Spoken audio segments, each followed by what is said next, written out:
Okay, so welcome to Module 4. Module 4 is all about collars. And now, are these all the collars that we can possibly do in the entire world? No.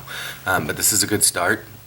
So this won't cover built-in collars. This won't cover jacket collars. We'll try and pull those in later in the semester. So yeah, Chapter 10, we're looking at page 179. There's just a couple terms that you want to know. Neckline edge, that means where the collar hits your neck, where it gets sewn in, right here. The collar edge means the top edge of wherever the collar happens to be. So if it goes up and then comes down, the edge that's farthest away from the neckline edge is your collar edge.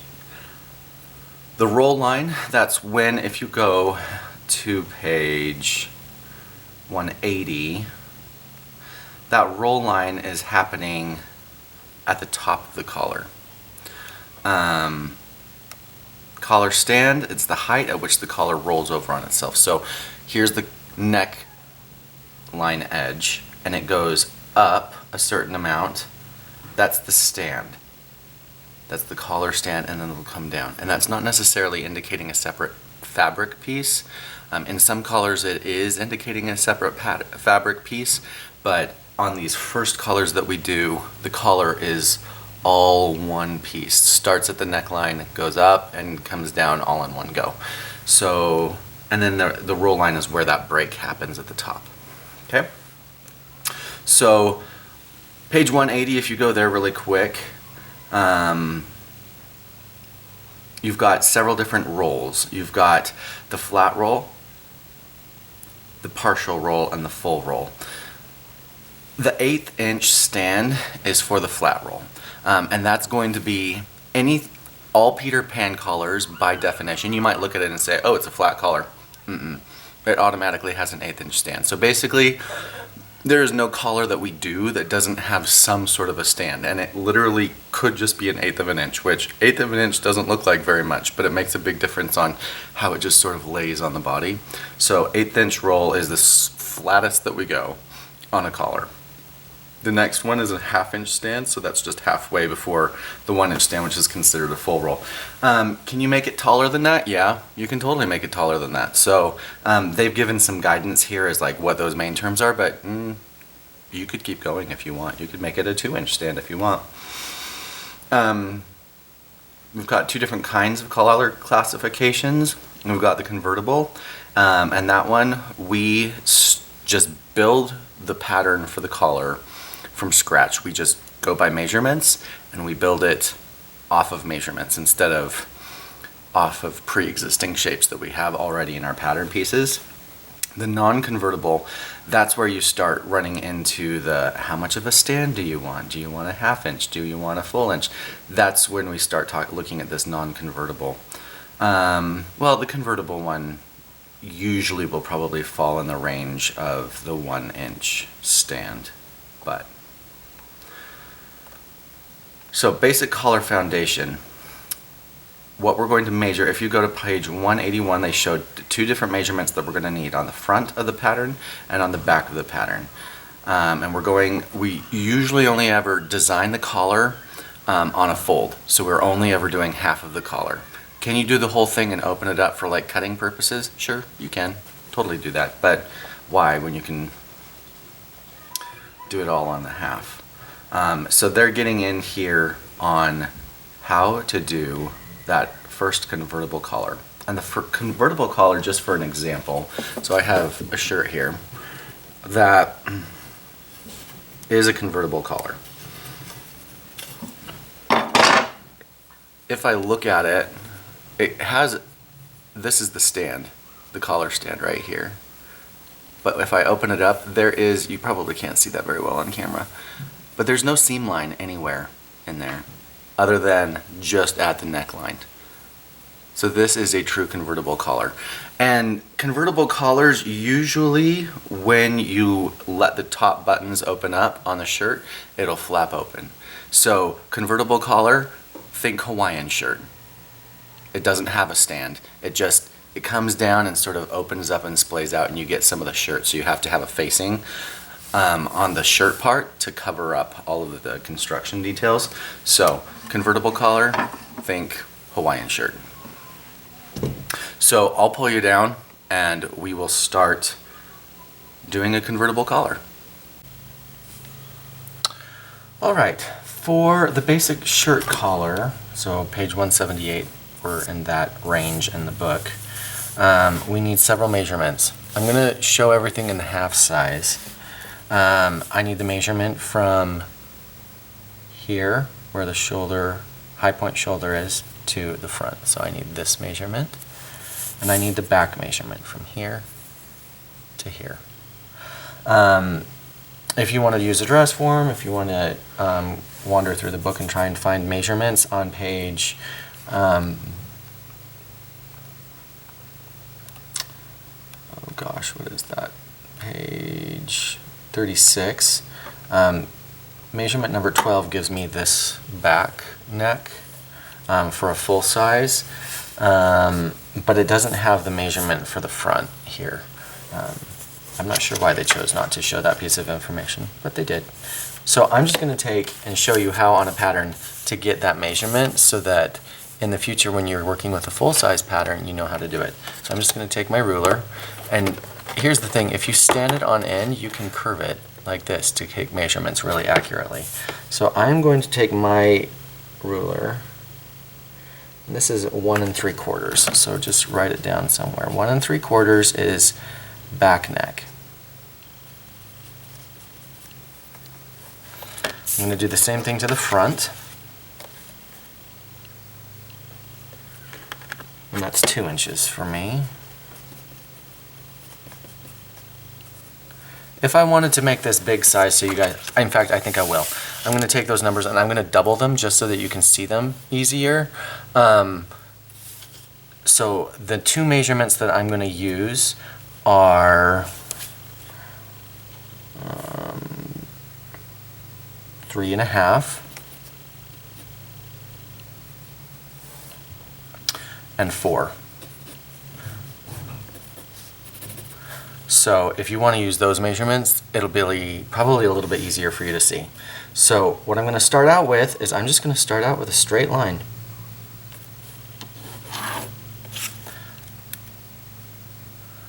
And I'm going to identify where my center back is.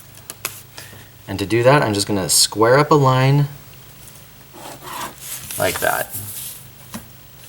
And I'm going to label it right from the get-go.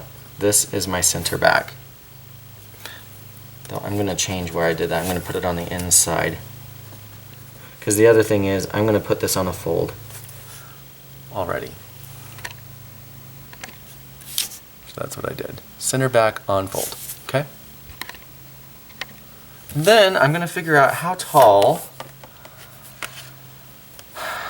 Well, along this line I'm going to identify where my shoulder seam is. So I'm going to measure from center back along this line till my shoulder, which happens to be 3.5. And then I'm going to, from what you saw with the mannequin and from the book, I'm just going to go up and make a line that's 1/2 inch up. And I'm just going to make sure that it happens somewhere after the shoulder for a little while. There's nothing exact about it. I'm just giving myself a reference point of 1/2 inch up. Now in the book, she'll just take it and go 4 inches up, and wherever 4 inches and that point work together, she'll call that 4 inches, and then she'll just blend the line. Well, she'll draw a straight line between the two of them, and then she'll just blend this corner and call that good. But at that point, I go, you know what? We have rulers that have those numbers built in. So let me grab my vary form.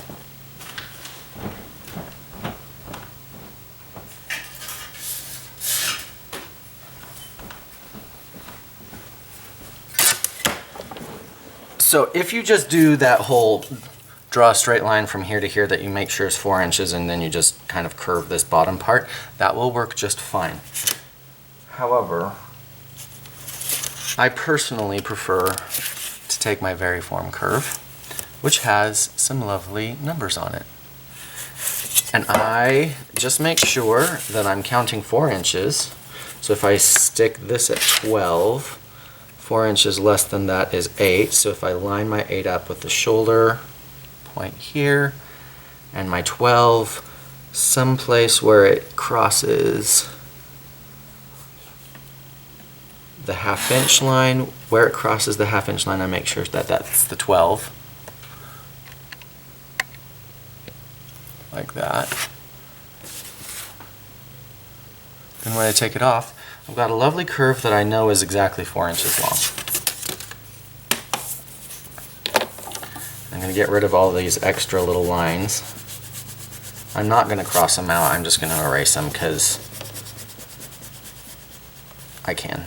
They're not covered up with tape. I prefer to keep it nice and neat. Okay? So, now what I've got here is this lovely curve that goes up. So now, if we go and we look at what she'd like us to do next, this is actually a pretty straightforward, very nice job that she does. Okay, so if you go to page 182, not 182, 181, she'll show how to finish stuff off. So figure 2, basically you figure out how tall you want your stand, and I want my stand to be about 1 inch. And I'd like it when it folds down again. Actually, I'd like it a little bit taller. That seems kind of narrow for me. I'd like it to be 1.5 inches. So if this is my collar stand, I want the fabric to come up and then it needs to come down, and I'd like it to cover up this bottom edge. She goes to the big tick on the ruler. I'm going to go 1 5/8 inches so that there's an extra 5/8 of an inch, an extra 1/8 of an inch covering up that seam line. I'm going to take this and I'm going to square it over.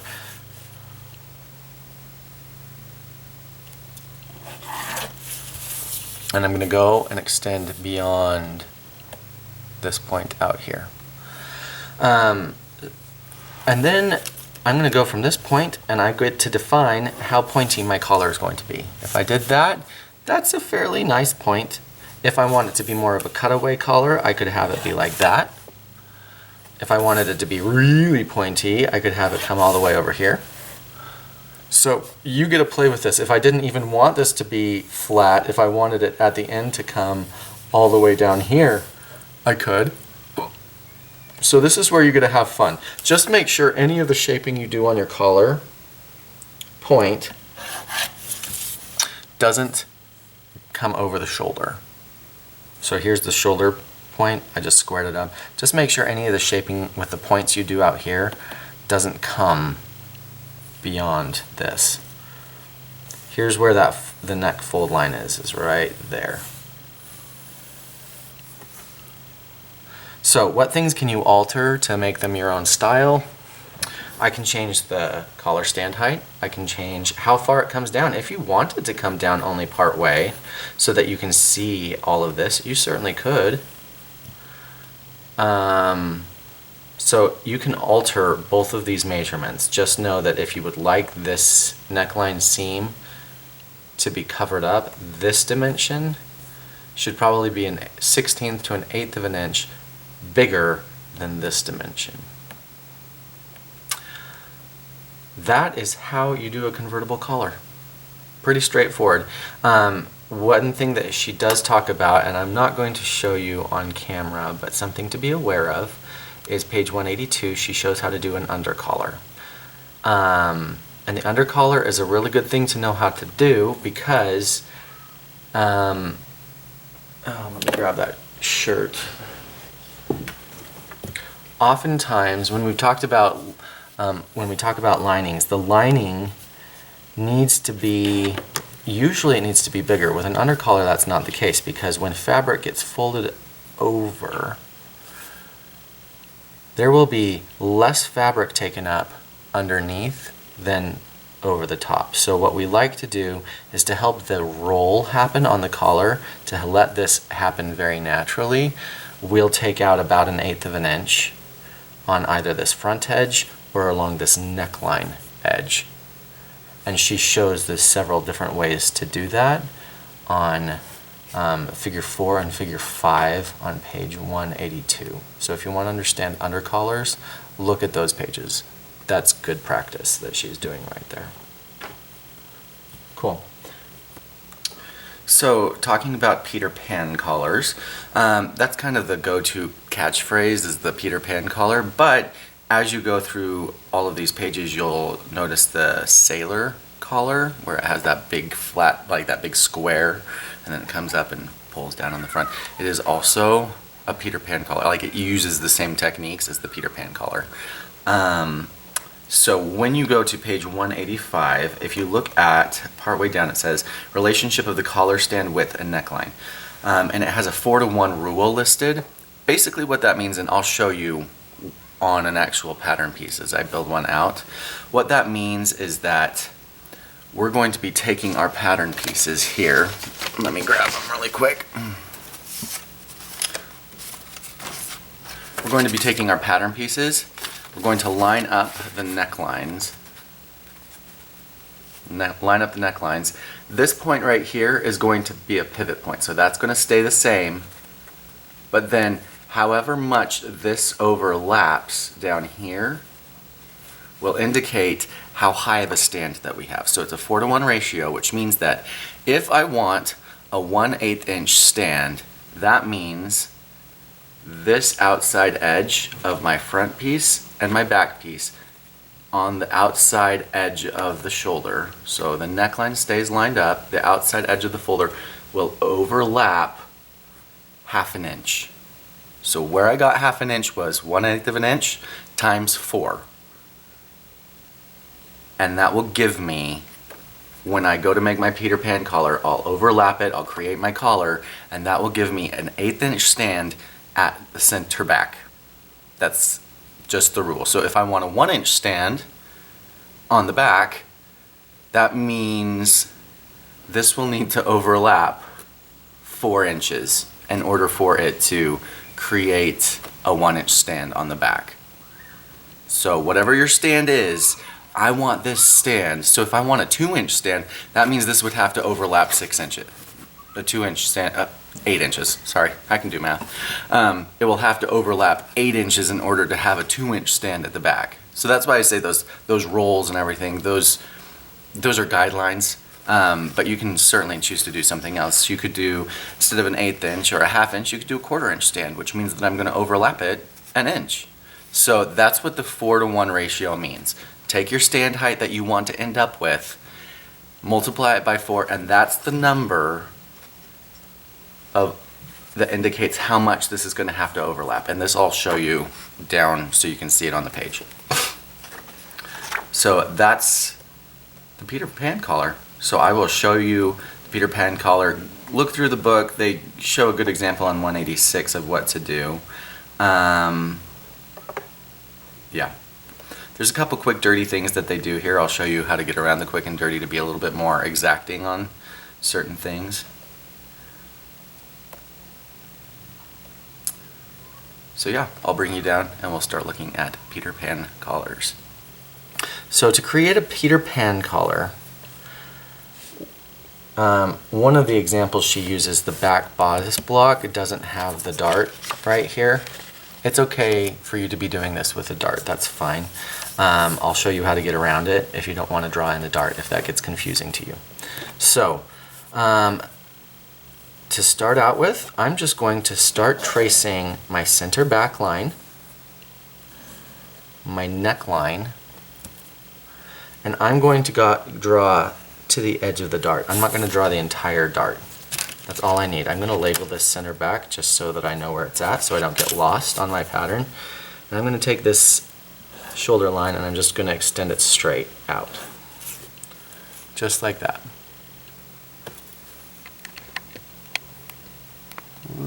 There we are.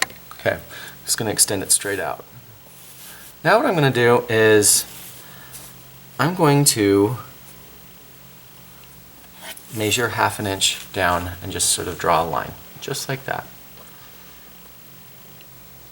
This goes back to that 4:1 ratio. Because now what I'm going to do is I'm going to take the front piece, I'm going to line up my neckline, just like that, but I'm going to let the other part of my shoulder, I'm not going along the shoulder line, I'm going along, I'm lining it up with that 1/2 inch point. Now, I'm doing this at half size, which means that technically I shouldn't have put this at 1/2 inch. So for full size we use 1/2 inch. For half size we use 1/4 inch. So it should look like this.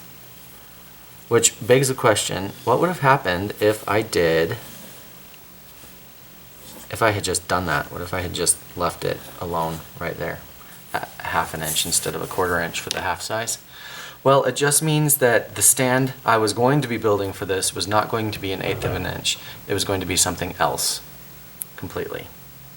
So, which I could tell what that was going to be. For this, it was going to be a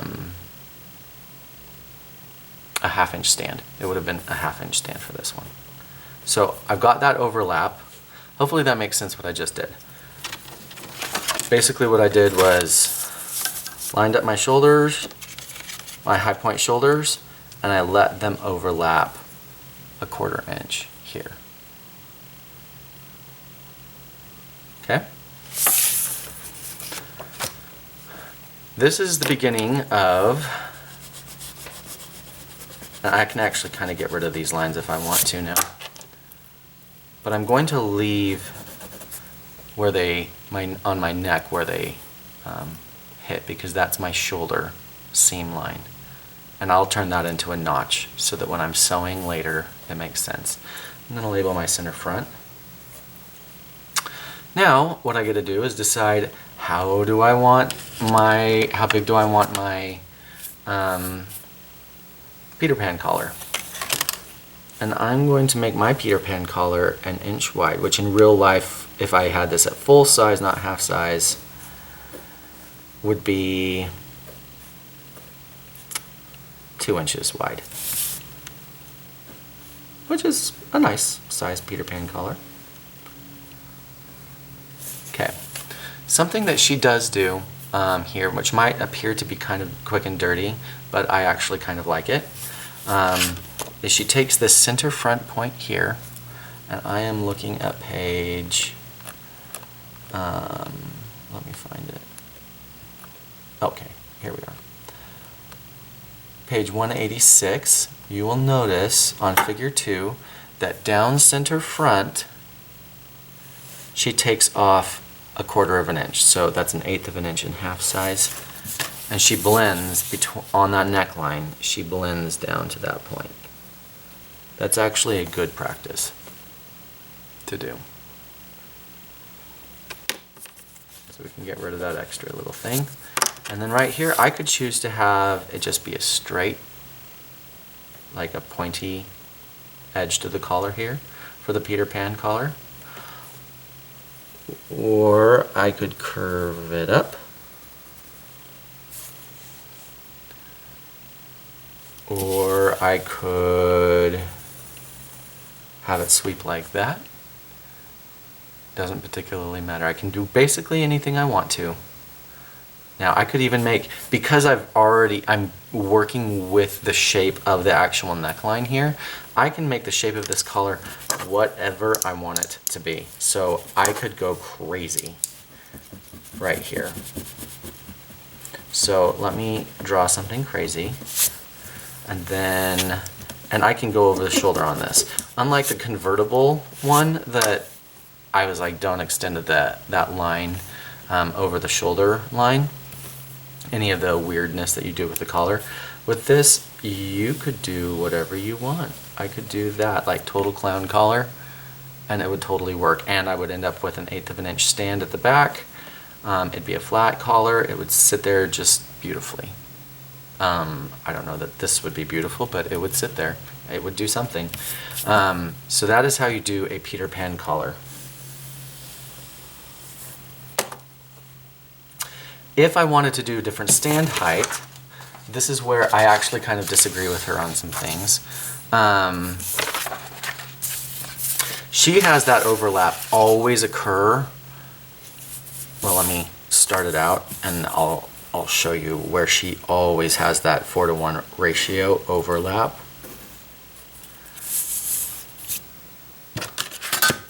Let's say I was starting with the Peter Pan collar and I want to have a 1-inch stand. Well, that means I have to multiply that by 4, so I'd end up having to line this up and have this overlap 4 inches at full size. Well, look what starts happening. I end up with this weird point right here. So in half size, that's 2 inches. So I would have to somehow get this point to line up and this point to come all the way out here like that, if I wanted to have a 1-inch stand at the back. Well, now if I try and sew that, I've got this weird point. Notice this weird point going on here. I don't like that. So a good rule of thumb is to always just get your flat roll. So that's on a half size, that's a 1/4 inch, and full size, that's the 1/2 inch right here, and trace this out. You can do that. You could go a little bit further. On this one, I think I can get away with taking it a little bit further, but I'm not going to take away that entire 4 inches in one spot. So I've taken out 1/2 inch on the half size right here, which means that I still have 1.5 inches to go on my half size. So this right now will give me, if it were in full size, it would give me a 1/2 inch stand. But if I want a full inch stand, I would need to take more out elsewhere. So in that case, what I would do is, it crossed out here, so I would take this line all the way around and I would take out some here, I would take out some here, I would take out some here, take out some here. And what I mean by that is figure out that far external point on the collar, on the shoulder, and I would cut it out like this. I already took out 1/2 inch here, I still need to take out some more. Anytime you have to take out a lot of extra overlap, then at that point I don't just do it at the shoulder, I do it a little bit here, a little bit here, a little bit here, a little bit here. I divide that up and then I start taking rid of the rest of it. So I could take out 3/4 of an inch here. But notice what happens the more I overlap.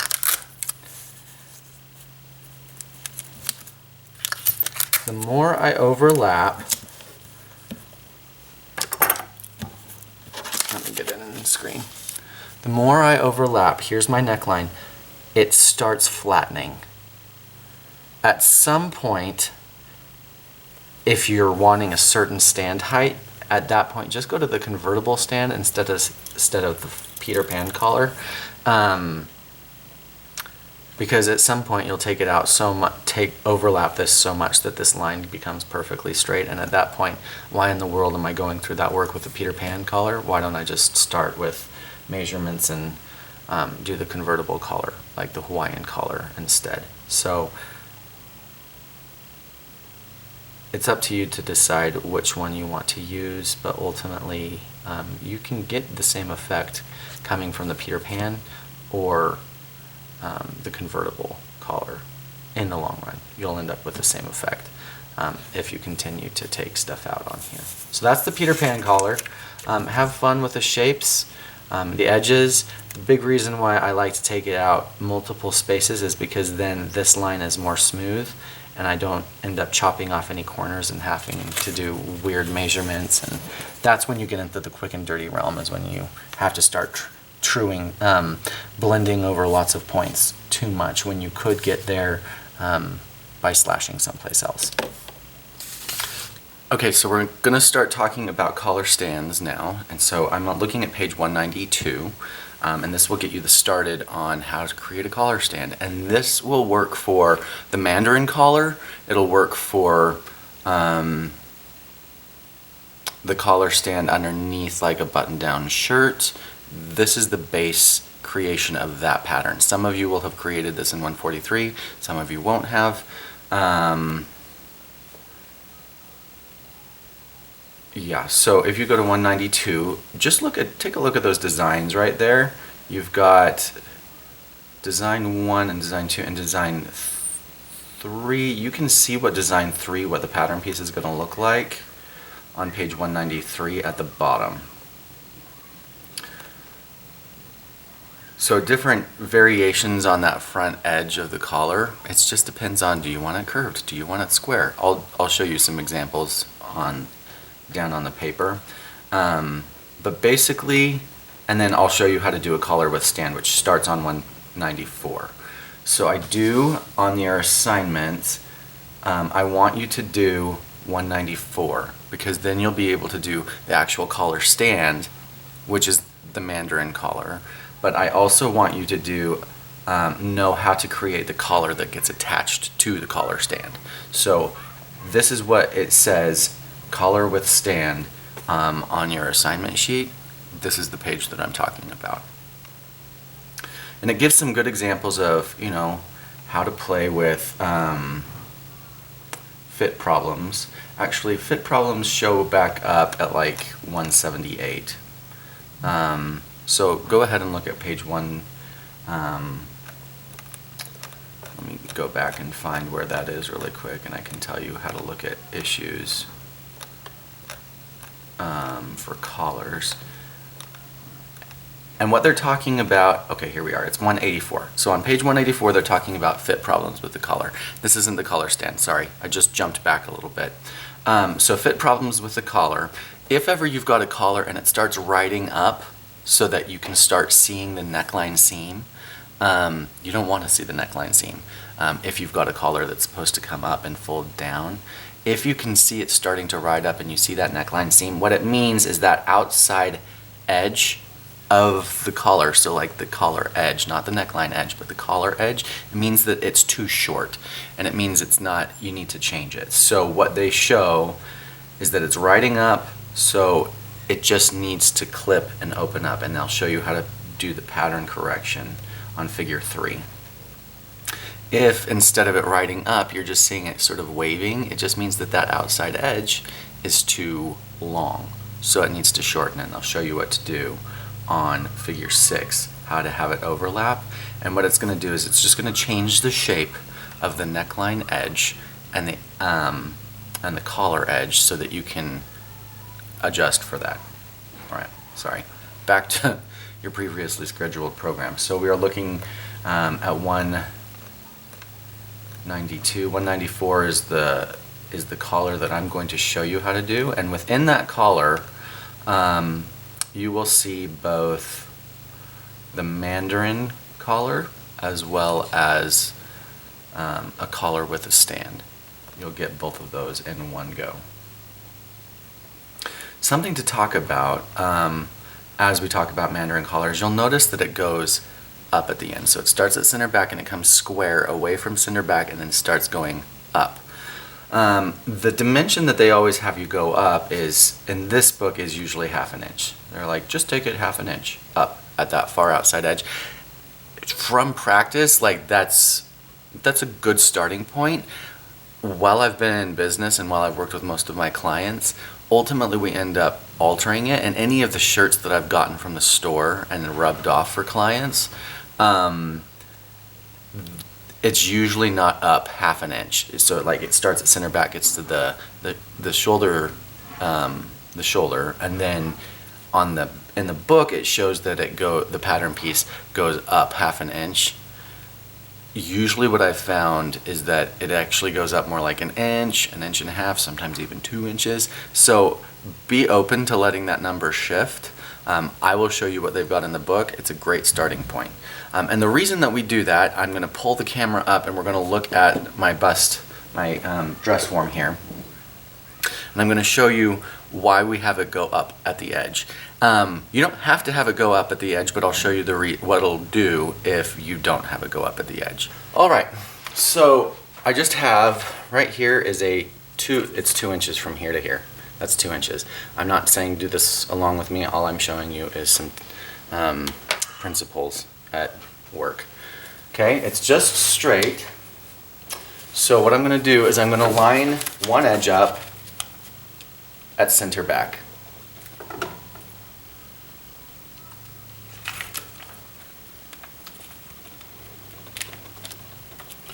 Usually we don't drape with paper. So it's lined up at center back right here. Just like that. Now I'm going to take this and I'm just going to let it go right along the neck edge all the way around to the front.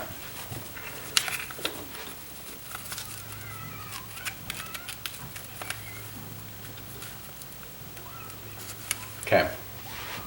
So what you'll notice is I haven't changed the bottom edge shape at all. And when that happens, I can stick my finger in there.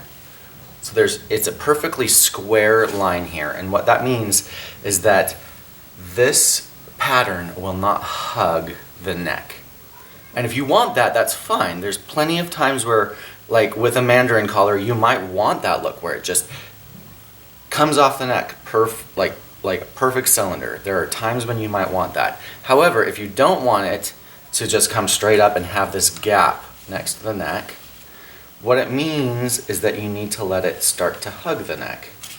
And if I want it to start to hug the neck, so I'm going to make sure that this is smooth all the way around the neck so you can see how it's hugging the neck at its top edge here. Notice what happened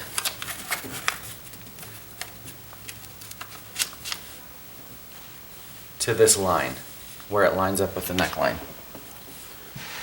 It still lines up with the back as a perfectly straight line. It still lines up perfectly there, but right here at the neckline, not at the neckline, right here at the shoulder, it starts to go away, and I can feel where it's going. I'll just, yeah.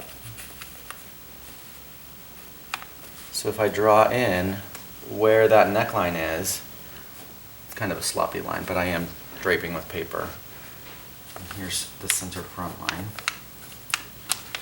When I take this off, in order for this pattern to have hugged the neck, what you'll notice is, here's my center back, and as I came away from center back, oh my goodness, look at that.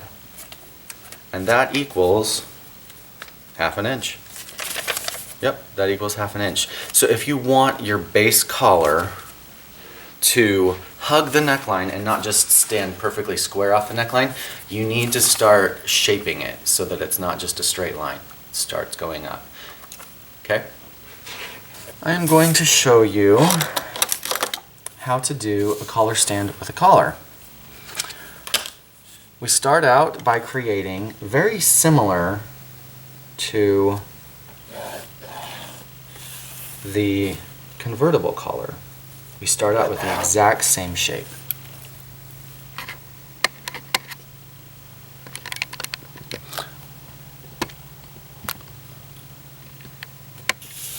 We start out with the exact same shape.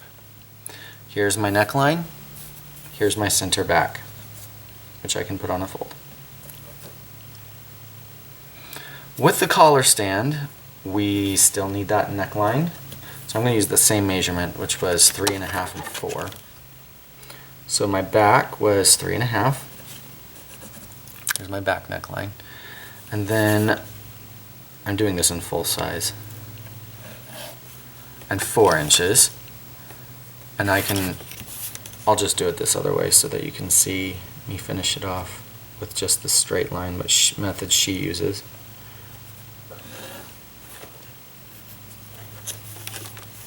If I wanted a mandarin collar that stood straight up, I would just go straight across, and it would just stand up like a cylinder.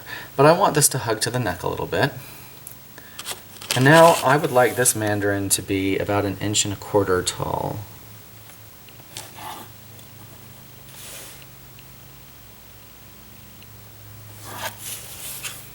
Okay. And then I can round over this front edge. I just make sure that I'm going up square from my neckline. There I have a collar stand. This can work as a mandarin.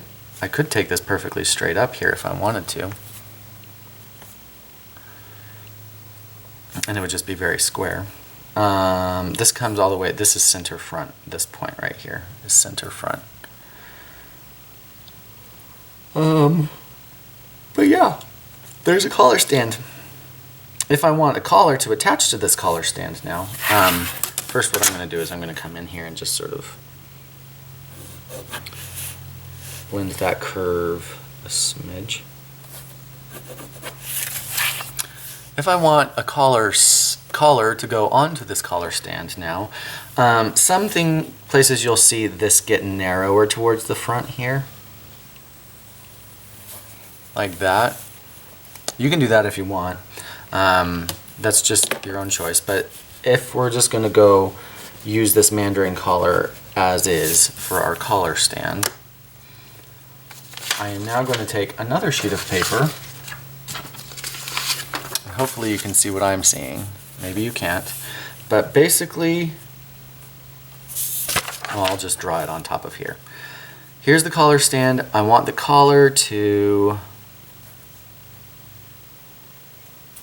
start about here, and I want it to go like that. Actually, I want it to extend a little bit over that seam. Or I could have it just come up there like that. So this is where you have some freedom to decide the shape of the collar. Let me get rid of all of these excess lines.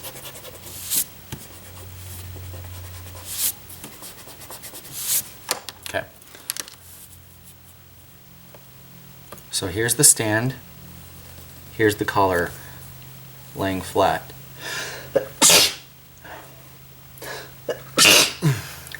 Here's the collar laying flat over the top of it. So now all I have to do is get this shape and transfer it onto another piece of paper. So I could, if I wanted to, this is where I can have fun with it being very pointy or very cutaway. Yeah, so this is where I have fun with the point of my collar.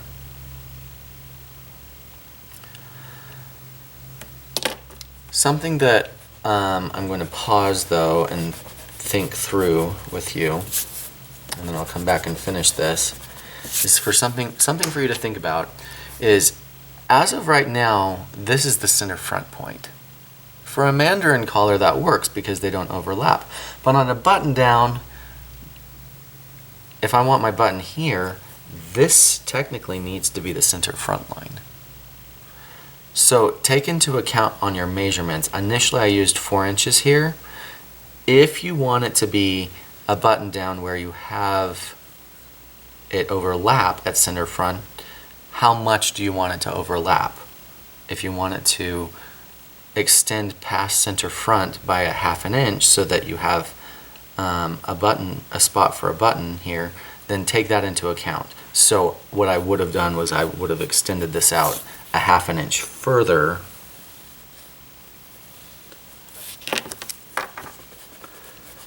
for the closure.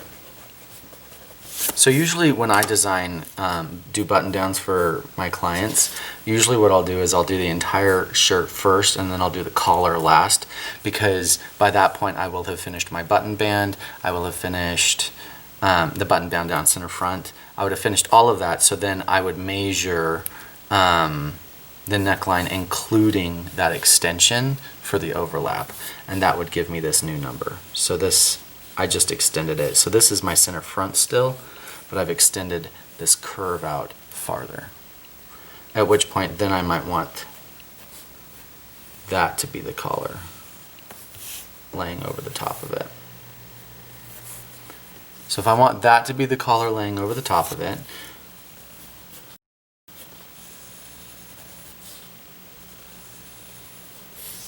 I'm playing with some of my shapes here so that I like what I see. If I want that to be the collar laying over on top of the button band, now all I need to do is transfer this over to another piece of paper. So I can use, at this point, that spur that you have. This is an appropriate time to use this guy, where you just put everything that you want underneath, and you draw over your lines with this.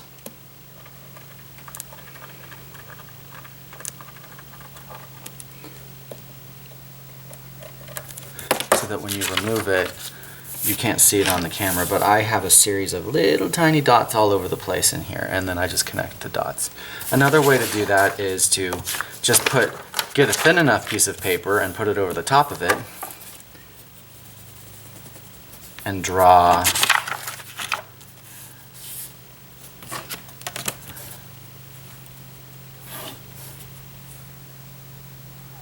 your collar this way.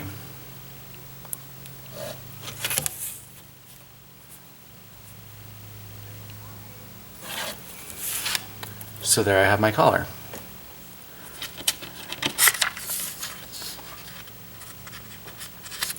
Make sure, once I have it separated, I actually get rid of the drawing of the collar I have on the surface. But these two go together.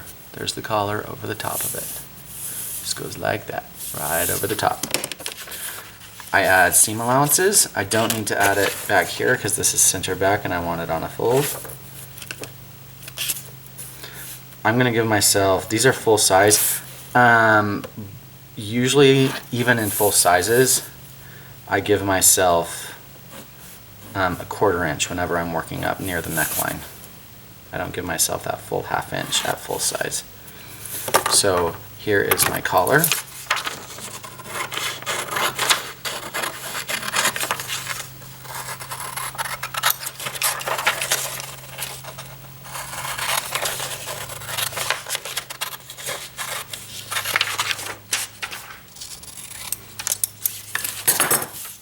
So there's my collar, and it sits over the collar stand just like that. On the collar stand, I give myself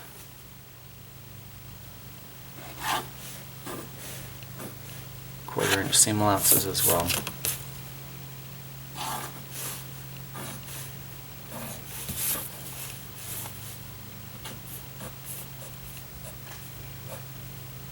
Now, I'm just going to remind you, sometimes as I'm doing this, I go fast and some of my lines might look a little bit messy just because I'm going fast, so that you guys don't have to watch me for hours and hours and hours and hours. You get to watch me for hours and hours, but not, I don't want hours and hours and hours and hours. My lines might be a little bit messy from time to time. Yours should not be. They should all be extremely crisp. If they are messy at all, there's problems. So that is how you do a collar stand, which works as a mandarin collar, but also how you add the collar piece to it as well. Cool.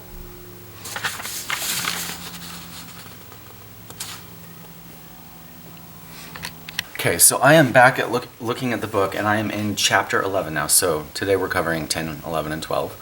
I'm looking at chapter 11. I am not requiring this chapter any assignments. If you want to, you can. You've You've got 5 patterns due for this assignment. They're all collars though, so they're all pretty small, so that it's totally doable. One is that basic shirt collar, so the Hawaiian one, the convertible collar, which I'll so one is that convertible collar, the Hawaiian. I already showed it to you. The second one is the Peter Pan collar. The third one is the collar with the stand. That one's required. And then the fourth one is I'm expecting you to do the cowl type of neckline. And then the fifth one, I'm going to let you choose to do whatever you want. So you can choose to do another collar stand with a different shape on the collar or whatever. You can do whatever you want. You can do a sailor collar. I'm not expecting, but I'm giving you that fifth one is to just go and play with whatever collar type you want. If you want to do another cowl, you can. But here is an option that you can choose as just your fifth option if you want. But I'm not requiring a stand. I'm not requiring a built-up neckline. So chapter 11 is all about built-up necklines. And if you go to page 202, figure 2 shows a good example of what a built-up neckline is. And it basically just means that from the shirt, it's just going to sweep up to a collar edge. It's just going to sweep up. So it stands up away from the neck, and it almost looks a little bit like a turtleneck, but there's no seam line at the neckline. One issue that I do have with their pictures that they've drawn here is they show it going perfectly smoothly up the neck, like the fabric's not going to wrinkle at all there. And it does. The fact that we've lost the seam line and we're going up onto the neck a little bit, some of your fabric in this area, right as it transitions from the body up onto the stand, that built-up neckline, some of the fabric will start to crunch a little bit around the neckline. So don't assume that, it's suddenly going to be perfectly smooth. I guess if you put it on a bias, you could potentially get there, but most of these drawings, they show it's perfectly smooth going between the bodice front or bodice back and this new raised built-up edge. And if you go to page, the other thing that I'm noticing here that I don't like is that a lot of those designs that they're showing, some of the designs they're showing don't show a center front seam, but when you are doing a built-up neckline, most of the time you're going to end up with a center front seam. Most of the time you're going to, because if you go to page, and I'm actually not going to show an example of this. I'm not going to do one of these for you. If you want to do one of these, go buy the book. But if you go to page 203, they're showing that basic first, how do you build up the neckline? And if you look at page 203, figure 3A and 3B, you'll notice that's their center front that they're working with. Center front is no longer straight. So because center front is no longer straight, it no longer can be put on a fold. So you automatically give yourself a center front seam if you choose to do a built-up neckline. They do show some exceptions to that rule when we get down to the inset bands. With an inset band, on figure 1, page 204, 206, figure 1, they're showing how to get the band, and then in figure 4, they're showing how to put the extra fabric into it so it can stand up. So if you do a built-in band, an inset band, then you can get away with not having a center front seam. So yeah, but they have some different variations. They're kind of fun. I every once in a while have seen this. I'm sorry, my brother's working downstairs in the shop, and so he's making loud noises, banging things. So if that's what you hear, there you go. Yeah, so now we're going to move on to cowls. And cowls are lovely. If you ever run into someone who says you cannot do a cowl unless you are using a knit fabric, they are lying to you. And they clearly don't know about bias and how wonderful it is. So this is going to show you how to create a cowl for a woven fabric. You can use this technique for creating it with a knit fabric as well. But this will show you how to do it with a woven fabric. We have to play with the bias now. So we've talked about bias in the past where we've got our warp, our straight grain as the strongest grain, we've got our cross grain as the strongest grain, and then we've got our bias, which is the weakest as far as like holding structure, but it's very drapey and it's very luxurious and it's very expensive. But you can use the cowl and the bias to create that drape right at center front. Let me turn my phone down. For some reason I forgot to do that before I started recording, which was dumb of me. So let's take you to page, I want to show you the one that kind of gives you your biggest bang for your buck. Well, okay, so we're in chapter 12, page 214. If you go to that page, you'll see a mid-depth cowl. And basically what we're doing is we're taking part of the dart and moving it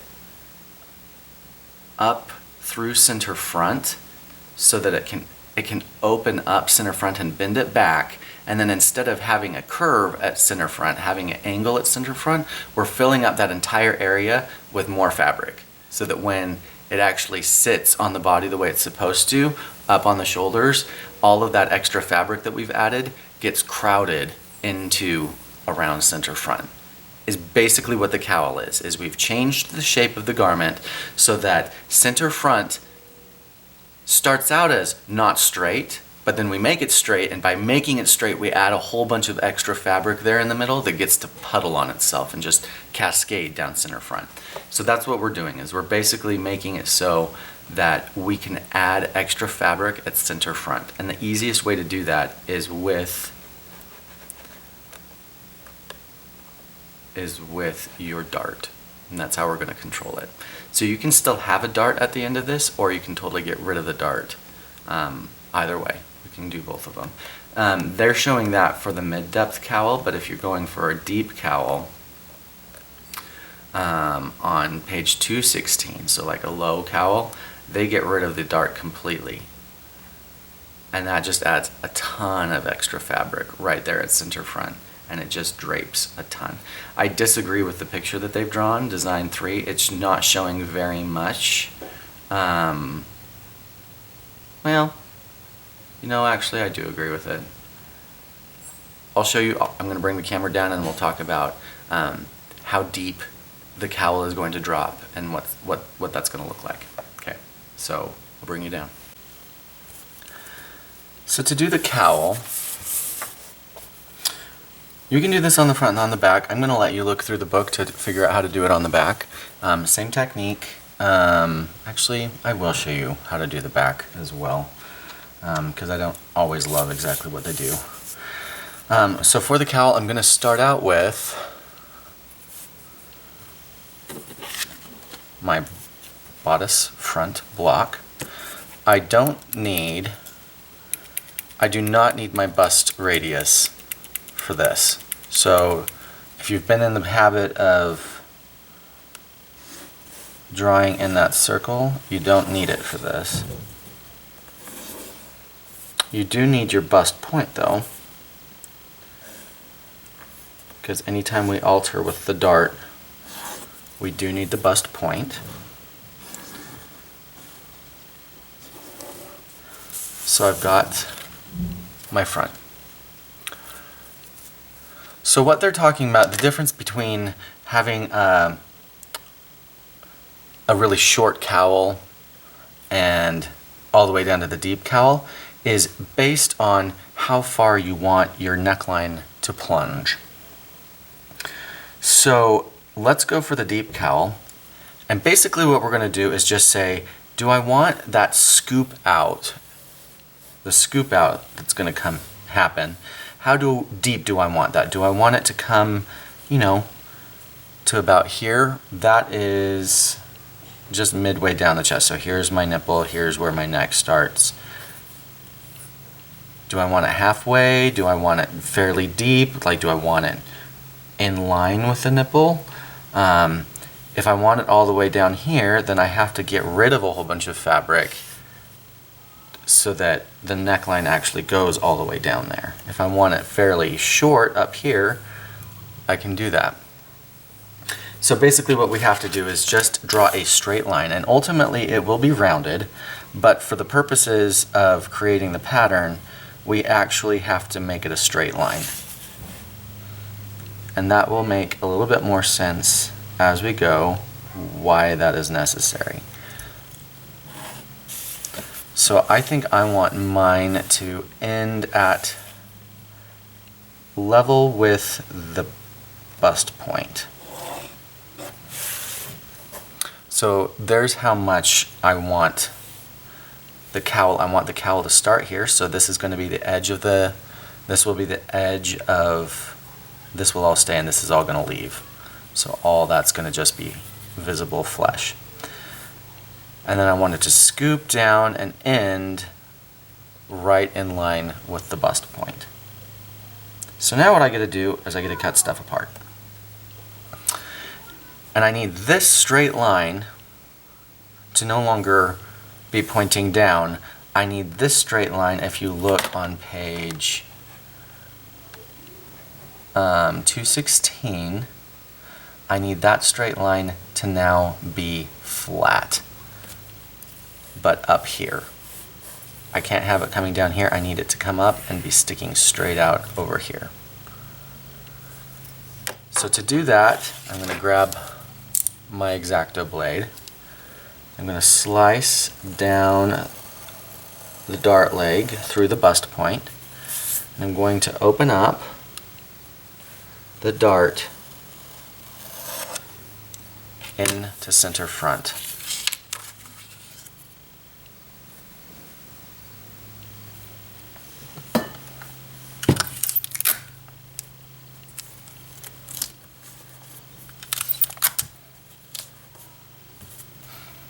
And now, I'm also going to get rid of all of this other excess fabric, because this is what I want my neckline to be ultimately. And now I need to find some way to get this line up here perfectly flat. So I'm going to need another piece of paper. I'm going to take this and plop it on another sheet of paper. And I'm going to actually keep it fairly far down on the paper so that I have all of the working space up here.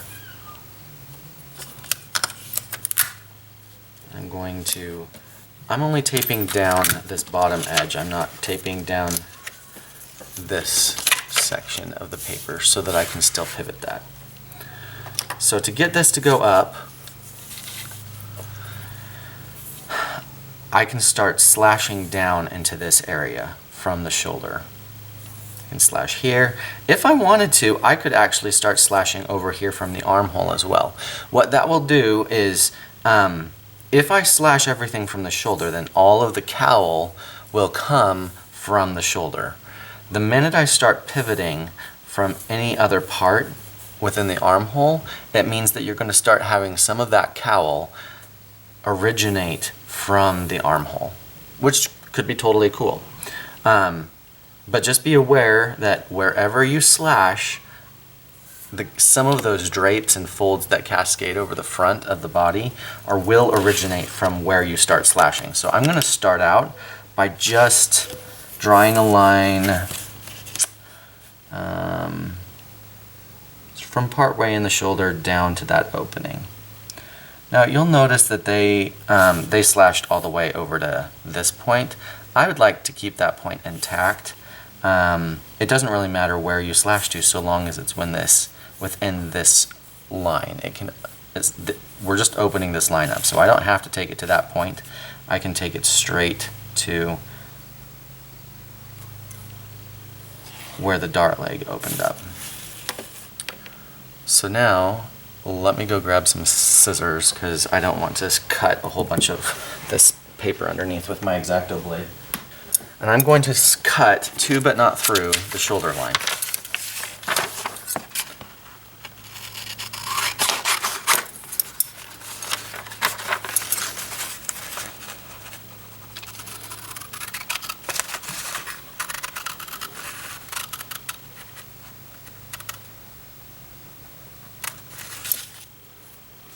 So now this is hanging on here all loose. So how do I know where to bring it up so that it's perfectly flat? Well, I'm going to extend my center front line straight up. And then off that center front line, I'm going to make sure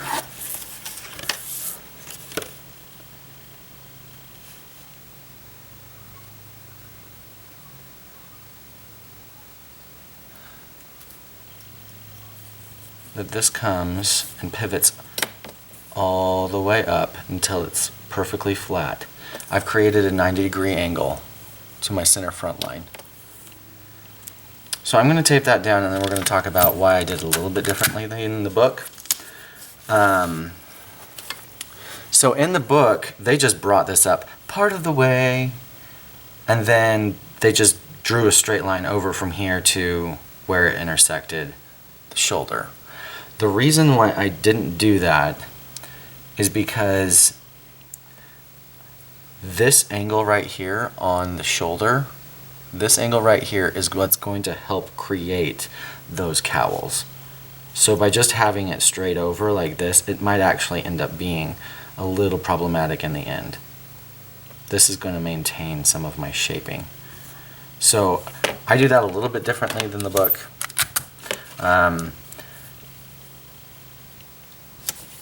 If you do it according to the book, you're not going to be terribly off, but I like to get more of the curve within the shoulder there, and I can only do that by trying to figure out a way to get that top edge perfectly straight across.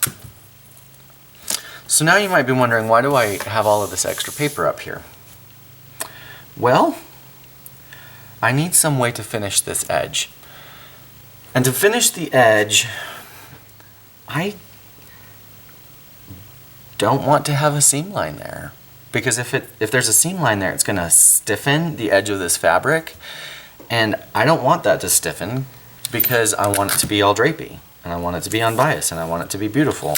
So I need to figure out a way to make it so that the seam line for the finishing of this edge goes someplace else, so that this is just cascading fabric. So to do that, what we do is, I should have started by taping this further over on my paper. But what we're going to do, I'm going to cut right down the center front. They do lots of fun folding of the fabric and everything that you can totally do. Not of the fabric, of the paper. But for the sake of showing you this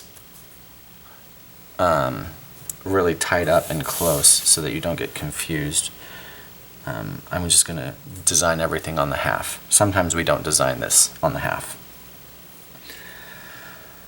So now what I'm going to do is I'm going to take my paper and I'm going to fold it at that upper line.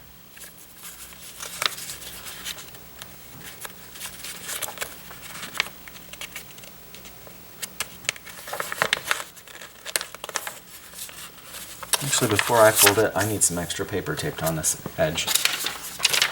I didn't give myself enough over here.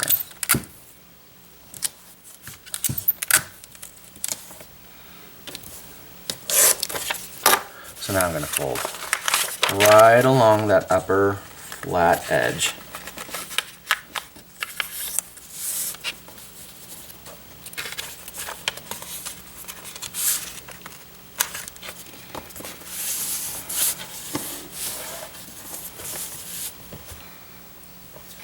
So I've got a whole bunch of paper hanging out underneath. what I'm going to do is I'm just going to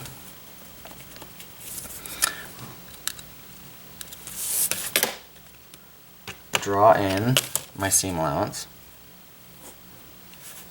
I would smooth this actually before you cut the seam allowance. I would just smooth this edge slightly. Let me zoom in so you can see what I just did.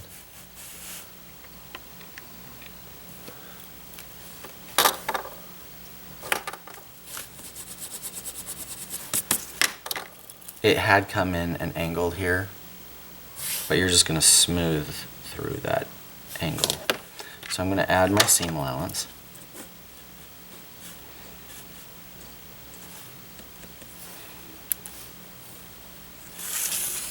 And then I'm going to cut along that seam allowance.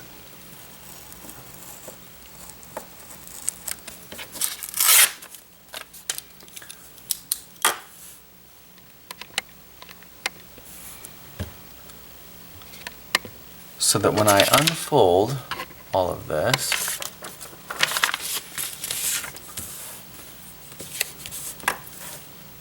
I have transferred this angle over to here. And about halfway along it, I'm going to take it, and this is fairly arbitrary. I'm just going to let it come over and end.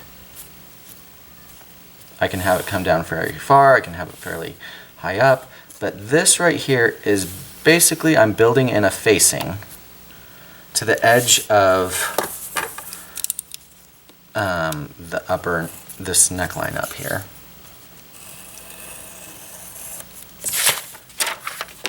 And I'm going to, when I sew this, I'm going to finish this edge probably with a serge, or maybe I'll fold it over. When it gets folded underneath,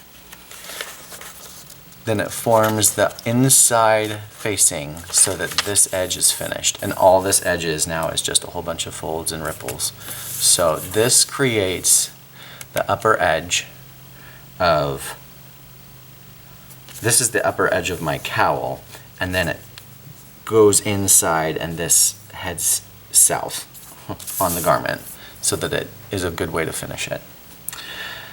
As far as how we cut this out, I can't really stick this on a fold.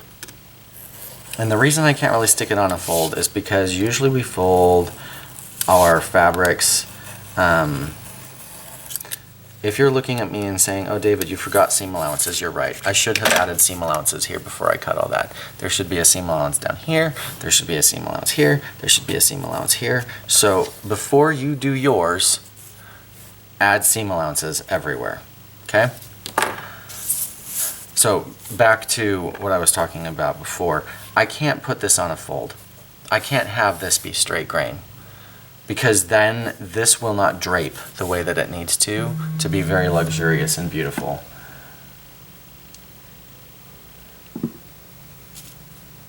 So this needs to be on bias instead of on straight grain or on cross grain. So what I'm going to do is I'm just going to get a second piece of paper. And all of this can be done in one go. They show an example. Let me tell you which page.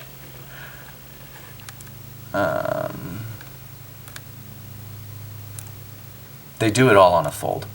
You can see on page 217, figure 2, they are showing you all the different fold lines and everything. Usually we develop this entire garment like in the pattern form on a fold. I will have chopped this apart and then stuck it on a piece of paper that had a whole bunch of folds already done. But you can do it this way too. Ultimately it doesn't matter as long as the shapes are accurate in the long run. So what I'll do is I'll fold this down center front.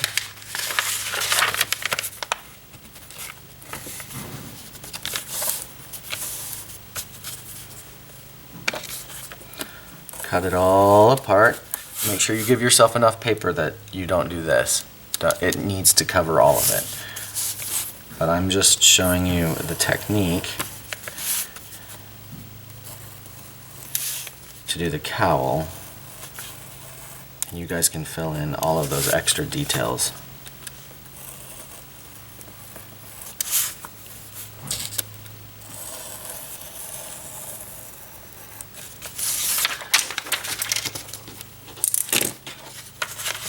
seam allowance is built into this edge right here. You don't need to add seam allowance here, but you do need seam allowance here, in the armhole, on the side seam, and along the bottom.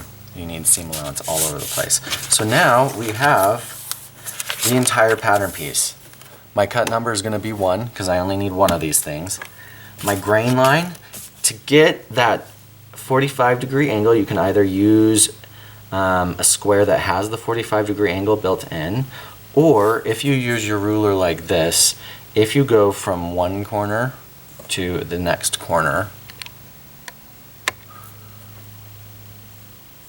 from here to here, that gives me a 45-degree angle. So I can come in here and draw my grain line like that. This is my grain line. I cannot have it on straight grain. Make sure you come back in and mark off all of these construction lines. They're not important. Make sure you remember your labels for it, and that is how you do a cowl. For the front, I could have made it smaller. I could have only taken part of the dart up here, so that it could have cowled, and it could also have a dart down here, but this is going to fit really tight and snug down at the base of the waist. Let me do some stuff on the back. If you go to their version of the back, they do some interesting weird, like chapter 12, page 220, they do this interesting weird sort of just plopping the back on arbitrarily. I mean, she bases it on some measurements, but it's better to not just randomly plop your pattern like that. It's better to build things out. So I've got my back. So to start out with the back, she in the book, I had already kind of talked about this, how she just sort of plopped the back on a random angle. I kind of prefer, personally, to approach it more cautiously than that. So I'm going to approach it in a similar way, as far as I do ignore this shoulder dart, because that's just going to disappear into cowl. So I'm just going to make sure that it gets chopped off somehow. So I'm going to now ignore the fact that that ever existed. So that seems kind of quick and dirty, and it is. But I also just want this to open up here. So let's cut along my new neckline. Let's open up. Let's close my dart.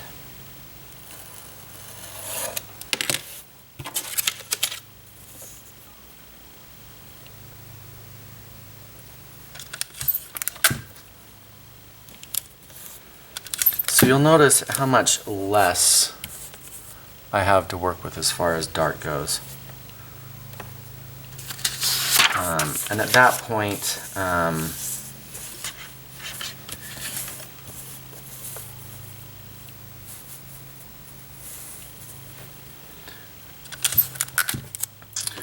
we will end up starting to do a little bit of finagling that we didn't have to do on the front.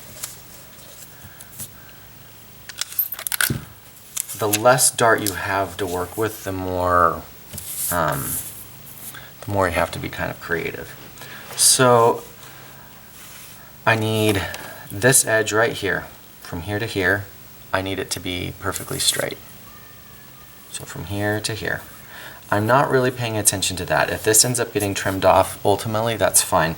What I need to make sure is that this dimension from here to here is fully accounted for, though, in this top straight edge. So what I'm going to do is I'm going to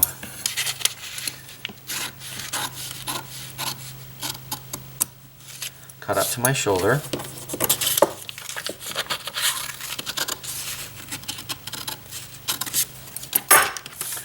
I'm going to extend my center back line completely vertical.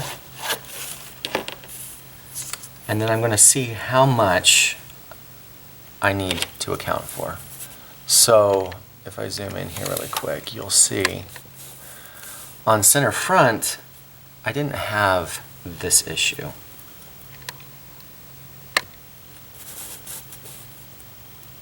So I need to maintain this distance. But if I go with center front as is, I'm going to miss out on it. It's going to be a little bit shorter, and that's going to take the cowl a little bit higher on the back. You can decide to let it be that way, or you can decide that you're not okay with that.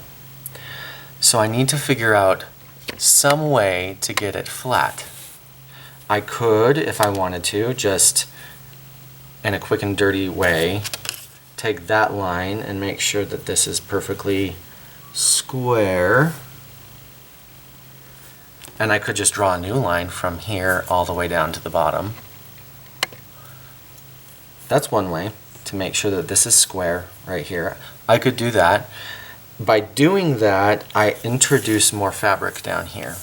So if I really, really had my heart set on this being really tailored and tight, then that's probably not what I want to do. You can do that, but it's not necessary. Because I could also say, you know what?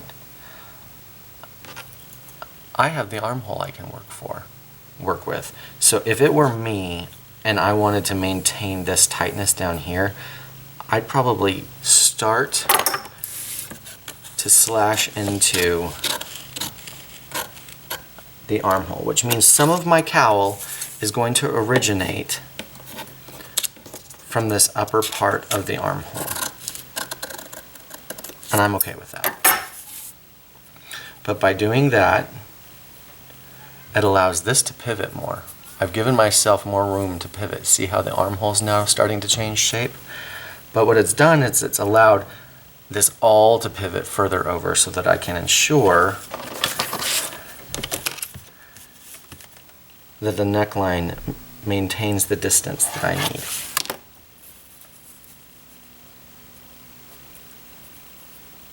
And it doesn't have to pivot much in order for that to happen.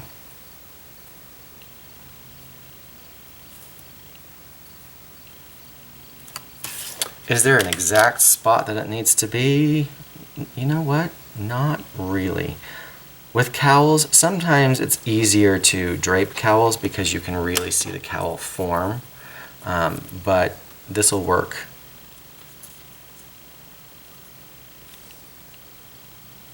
So just make sure that that top line is perfectly square.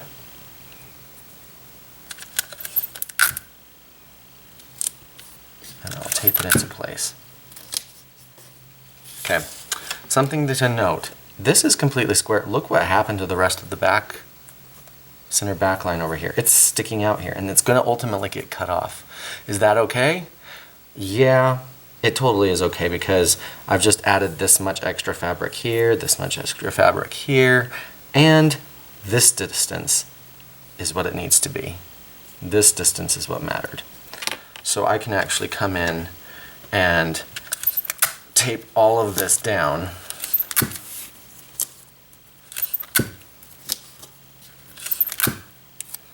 If you want to, just because you don't want to tape these things down, you could chop them off. But sometimes it's nice to leave them because then later, if you're constructing stuff, doing something else with the pattern and you come back to look and you have the question of, gosh, how much extra fabric did I add to that space?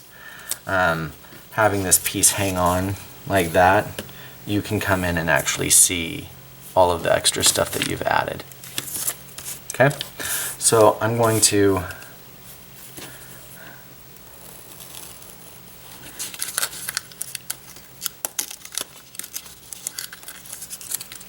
now finish it out.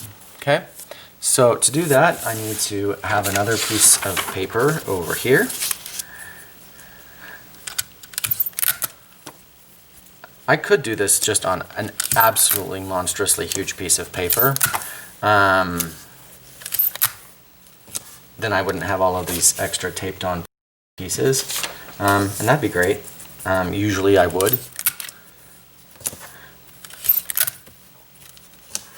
Okay, so here I have my full piece of paper that I'm working with. Okay? I can show you now how they fold it online, not online, in the book. And you can do all of your cutting at one go. So first I want to just figure out,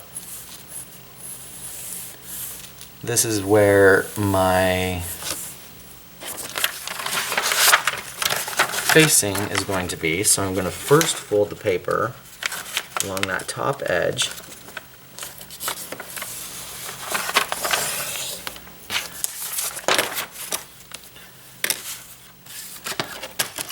I'm going to smooth my shoulder.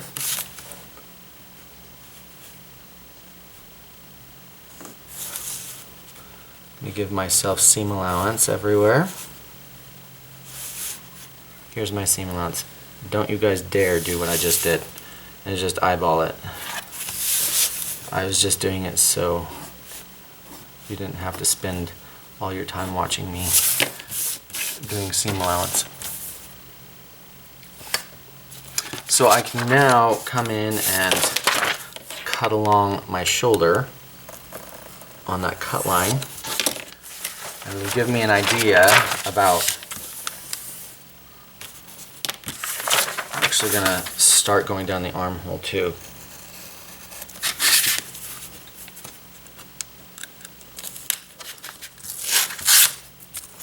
And that'll give me an idea about where I can draw in my facing for my cowl.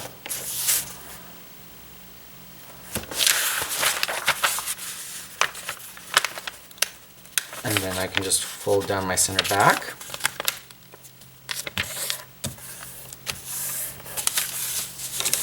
And cut around the entire thing.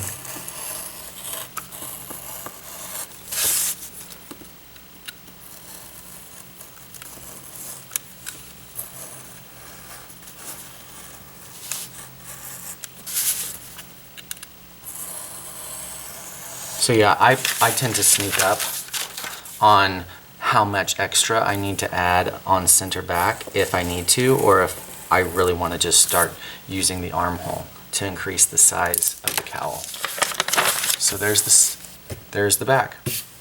I need to add my grain line. My grain line can't be center back, there's center back. So I'm going to do my 45-degree angle. Label it the rest of the way.